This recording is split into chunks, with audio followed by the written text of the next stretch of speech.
Good evening, good morning, good night, and welcome to another top 6 housing breakdown. And today we're going to be looking at top 6 countries that use they use housing to back their GDPs. And we're going to look at the definition of a GDP, what it means, the basics. We're just going to get into the basics, and we're going to break down the top 6 countries. I've been following all English-speaking countries. I mean, minus a little bit of... I've been following a bit of Jamaica, a bit of South Africa, but I've been more focused on Australia, New Zealand, the United Kingdom, and Canada and the United States of America. So we've been following all of this. I've been following all this for many years, and I've been following what's been happening for many years. Go back to some of my older videos, and you would see, just type in Australia in my search. They've been deleting my Australia videos from 3-4 years ago. The video I was telling people not to buy in Australia, it is a scam, it is way overpriced, and prices will fall. That video got taken down. So I don't know, they're targeting more of my Australia housing videos than any other videos for some reason, and I don't know why. Thanks for everybody for hitting me up with the tip jar. I want to thank my man Vladimir down in the United States for sending me a tip. Thank you so much. All right, guys, what do I want to talk about here? Because there's lots going on right now. So before this video gets mirrored out, make sure you share it and get it out there so people know that I came out with it first. There's a lot of people mirroring my videos for some bizarro reason. I'm not sure why. And making it all glittery and more production, more better, and making themselves seem like such high pedestals when all they're doing is taking other people's video ideas and making it for themselves. Anyways, so guys, don't forget to watch my previous video before this, before it gets mirrored. Why do I want my content out there? My channel now has been flagged, and it now has been sent to a journey of nowhere. No one's watching my videos, not because they don't want to watch it. Everything, my viewership went down by like 90%, comments went down 96%, dislikes went up 600 and something percent, and likes went down. So basically my videos are being sent to people that already dislike the videos I dislike. Shows up on their feed, they dislike it, or they trash me in the comments. So my channel's going into a journey of nowhere. I have a couple of strikes against me for talking about Australian housing market. So here's the video that I did the other day. Underwater mortgages, top 6 countries. It has 1,500 views. A video like this a year ago with 3,000 subscribers that I had would have got 3, 4, 5,000 views by now. Unfortunately, it just doesn't work for me right now until I get those strikes lifted for talking about the Australian housing market.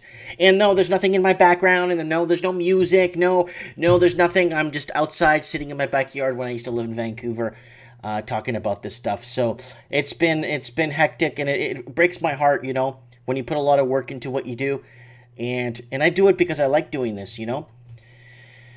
Anyways, so don't forget to watch this. Underwater mortgages, top 6 countries, English-speaking only. There's a lot of other countries out there that you got to keep an eye on, but I want to focus on English-speaking because everything and anything is happening in these countries is the same thing. First buyer's loan, interest-only loans, blah, blah, blah, blah, blah, blah, blah. Hey, let's get the Royal Commission in to sniff around, see what's going on. Hey, Canada, what are you doing with your books with all these major banks? Now everything's coming to light, and things are not looking good. So, GDP calculation, therefore, also accounts for spending on export and imports. Thus, the country's GDP is measured by consumer spending plus business investment, government spending, and gross G is as well as exports, which is exports minus imports. So you got to basically aggregate. So pretend you own a small business. You order in $1,000 of product. You only sold 800. So you are not covering your nut. So basically, that's how a country works too, just like a business, right? The standards for gross domestic product GDP. What does it stand for? This stands for gross domestic product GDP. Is a common measure that's used to roughly represent the size of the country's economy. The simple version is GDP is the value of the goods and services produced within the country and given a period of time, such as financial, quarter, or a year. So you could do quarterly, mid-year, GDP, and there's many ways of breaking it down. And a lot of economists look at this to look at where to invest, where to forecast investments, where to see where economies are headed, where to see what countries are going to default. I could go on for hours on what it means, but we're going to get to the basics here. So let's get to number 6. So I got top 6 English-speaking countries right now where they're using housing to prop, whether it's through construction, means of production of windows, or most countries don't even make their own stuff. It all comes from China.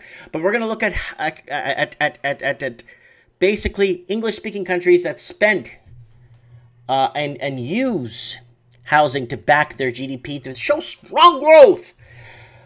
Number 6, the United States of America. The United States of America GDP is made up of 16% of housing. Housing makes up 16% of America's GDP. Don't mind these kids. My kids are yelling upstairs and playing and running around, so nobody panic. It's nothing. So the United States of America makes up for 16% of the GDP of its growth. America's growth, 16%. Number 5, New Zealand. Now, I've been following New Zealand for many years now, for about 4.5 years. The same thing with Australia. And it comes up with a whopping 21.22% of its housing market is backing its GDP. And that was number 5. Number 4, England. Been following England for the longest time now, too. And it's been record over record price drops and declines in London, making the majority of price drops trickle out into the suburbs, where a lot of people are leaving the London area and moving to Middle England, where it's more affordable. And we've been covering this for a long time on my channel. England, 28.86% of its housing market makes up its GDP. Wow, 28.86% of England. So England is right now, I broke it down into Ireland, England, and found out that England is the second worst in the UK. 28.86% of its housing market is backing its GDP. So the GDP of the country's growth and I guess international, how do you want to call it, report card looks good to the world, and it looks good like it's doing fine, and the people are growing, and wealth is growing in people's pockets. That's what it looks like, right? Okay. Let's go to number 3.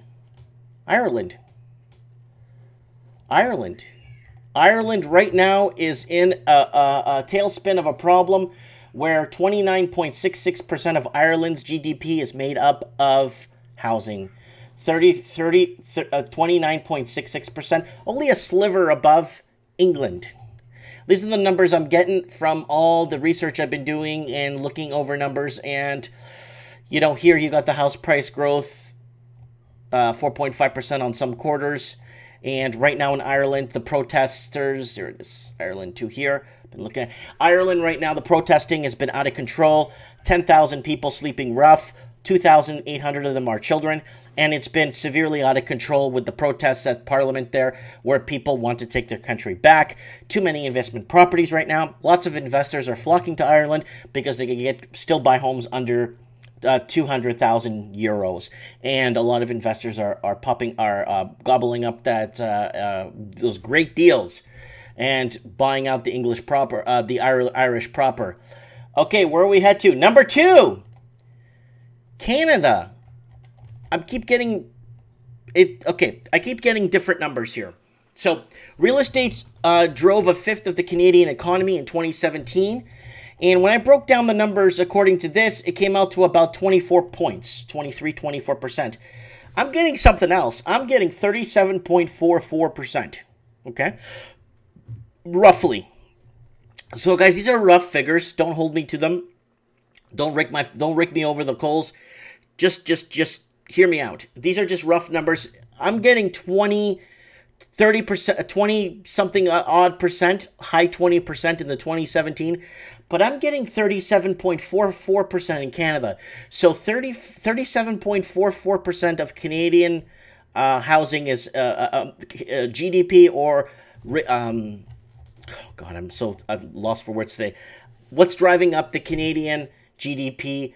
37.44% is housing. So housing plays a big part in Canada's GDP. And number 1, who do we have in number 1? Australia. Economists look for housing impact on GDP. Oh, is it ever going to be? This article is the latest one from December 4, 2018. and the billions and billions, if not trillions of dollars invested in housing, and people's debt load ratio is just phenomenal. But it puts Australia as like the 5th best country economic-wise. I don't know how, but it just does. But it ranks #1 on this top 6 list where countries are using housing to back their GDP. And how much percentage does Australia got? 41.63%. I thought Australia was big in mining with Perth and lithium ion and all that other stuff.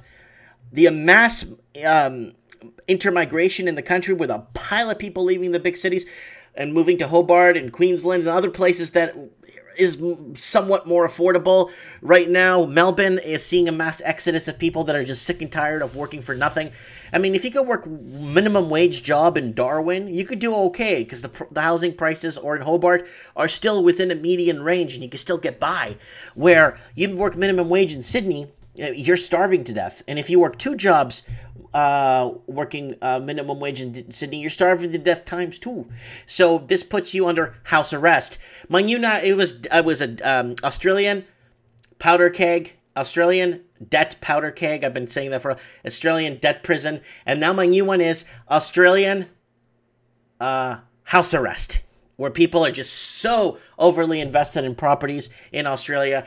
And it wouldn't surprise me if my numbers are right. 41.63% of housing, or 41.63% makes up Australia's GDP to make them look good on paper. Anyways, guys, I'm going to leave a link below to the mortgages underwater that I did, underwater mortgages here. My videos, again, are in the Journey to Nowhere. If there's a video you like, a lot of people saying, look, great content, Mike, you're right about New Zealand. Disparity figures in Australia.